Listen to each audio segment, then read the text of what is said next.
Welcome back, viewers. We have latest updates from Ethiopia. Viewers, the election is over. The votes are counted. But one man stood up today and said, "This is not over. We are just getting started." And that man is the chief of Fano, Ethiopia's most powerful armed group. And what he said today should worry everyone. Because today, on the same day Ethiopia was voting, Fano's leader, Zeminasi, made a very serious announcement. He said, "We are fixing our organization, we are planning big things, we are warming up. The final and decisive phase is coming. And in the coming months, you will hear big news." Because notice one thing carefully.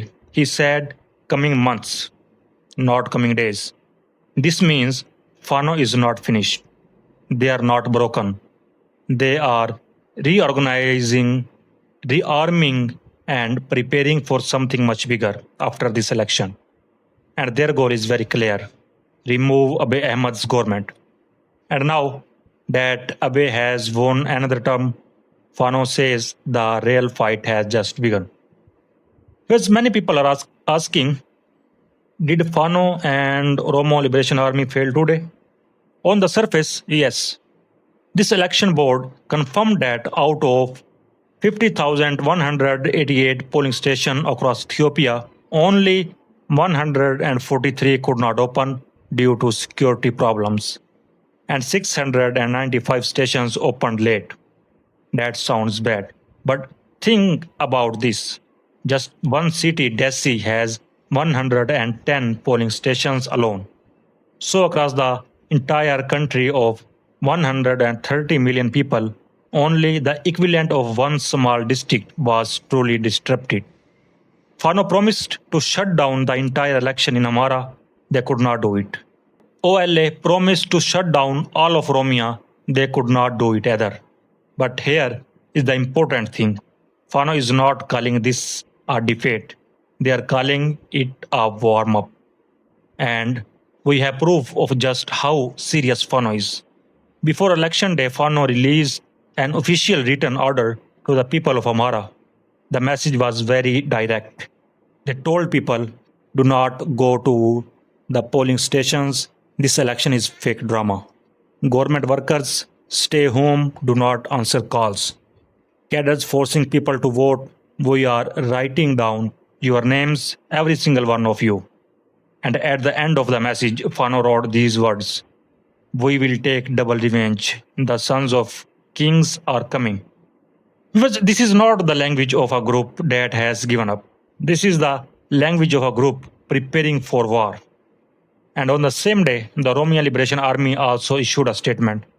Roma Liberation Army claims that in just the last 2 days, they killed over 500 Ethiopian soldiers and freed 500 to 600 political prisoners. Today alone, they claim 200 soldiers killed in Oromia. Now, are these numbers fully true? Probably not.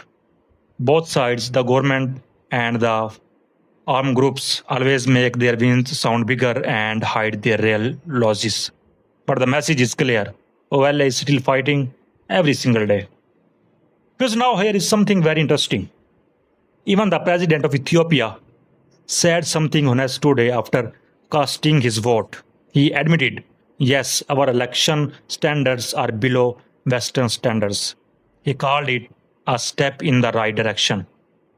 But think about what was really happening on this election day. Voting cards were taken from people by government workers.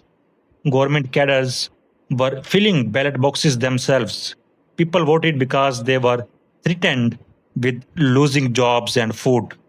143 polling stations never opened.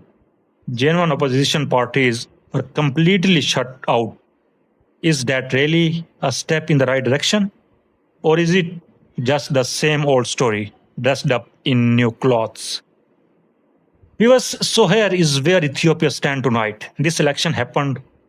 Abiy Ahmed will win. The result was never really in doubt. Fano and OLA could not stop the voting. But listen carefully to what comes next. Fano says the final phase is coming. OLA is attacking soldiers every single day. 143 polling stations were shut down by violence, and even the president admitted this election did not meet basic standard. Ethiopia did not find peace today. Ethiopia just started a new and more dangerous chapter. This election is over, but the war is just warming up. Stay with us for live updates. This story is far from finished. For more updates, subscribe this channel. Thanks for watching.